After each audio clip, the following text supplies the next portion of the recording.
Okay, so the other thing that I want to talk about today, I just saw this video and I have to make a response to it. So there's this Somali girl in Minnesota, and if you didn't know this, actually Minnesota has a very large population of East Africans, specifically Somali students. And it is something interesting. I saw a documentary about this. A large percentage of the young Somali students are being diagnosed with ADHD. And because the parents are first generation immigrants, they have never had diagnosed any sort of mental health or learning disability diagnosis. So the community is really struggling to support a lot of these students who have learning disabilities, but their parents don't even know what learning disabilities are.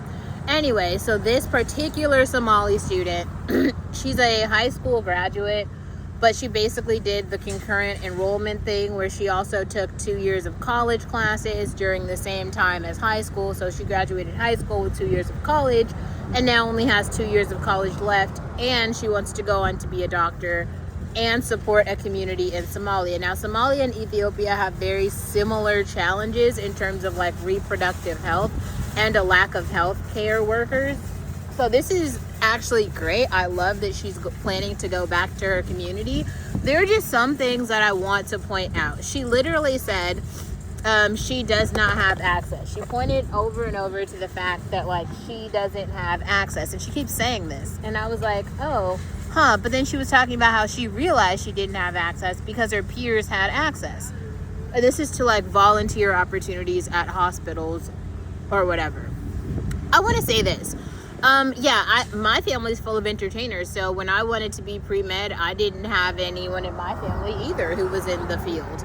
At the same time, at this point, you've got like the internet, and also very quickly, I learned how to volunteer at the hospital.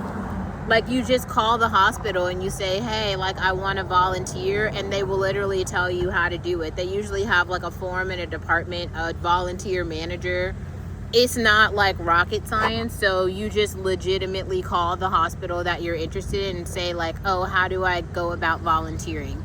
Usually you have to do like a background check and get like clearance, but at that point, like, you can do it, and that's how you will meet people in the hospital. So I guess in her mind, she was thinking like, well, my colleagues, their parents are doctors, and my parent isn't a doctor, but okay, like at the same time, she's in a really good position because, you know, she's a junior, she's going in, she's already done her undergrad credits, she can go really hard on those like upper div science courses, and hopefully she gets into a great medical school and all of her medical dreams become a reality. Like, I'm not really sure. Like, I in this particular case, I'm actually not seeing this need for this like equitable solution, right?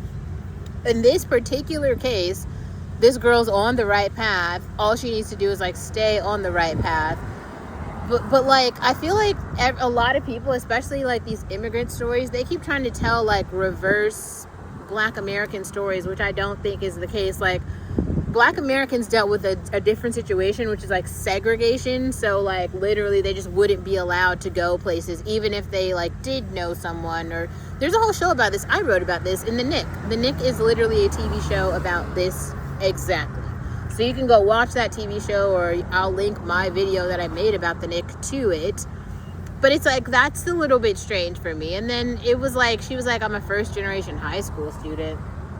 They definitely have high schools in Somalia. So also, like, I think that's a whole thing too. Like, I don't know if I actually believe that public education should be free. And I told you guys, I've been watching that master class that's about like race or whatever, and there's a course about public education, and I guess I did not realize that there's this one guy specifically who, like, there's some policy that he made or something that is the thing that started it. I didn't know that at all, but that's a whole thing. Is it Horace Mann? I think his name is Horace Mann. So Horace Mann is a guy who was very integral in the creation of public education. I don't know. I think it's like great for this girl. Like, I'm really happy that now there will be someone in her family that has an education of some kind. But it's also kind of like, you have to really think about, like, your tax dollars did pay for her like immigration story of education. There's a lot, like, this is an issue that Somalia needs to tackle in terms of public policy. I'm speaking that the same applies for Ethiopia and all the other East African countries.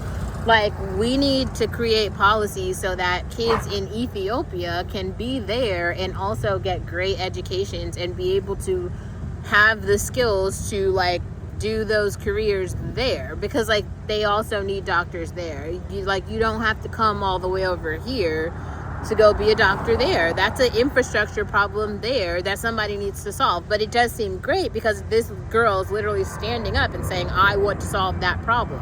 So hopefully, like, this is perfect. The problem is many people like her kind of start out saying that, and then all of a sudden along the way the story changes and they're not trying to help no more.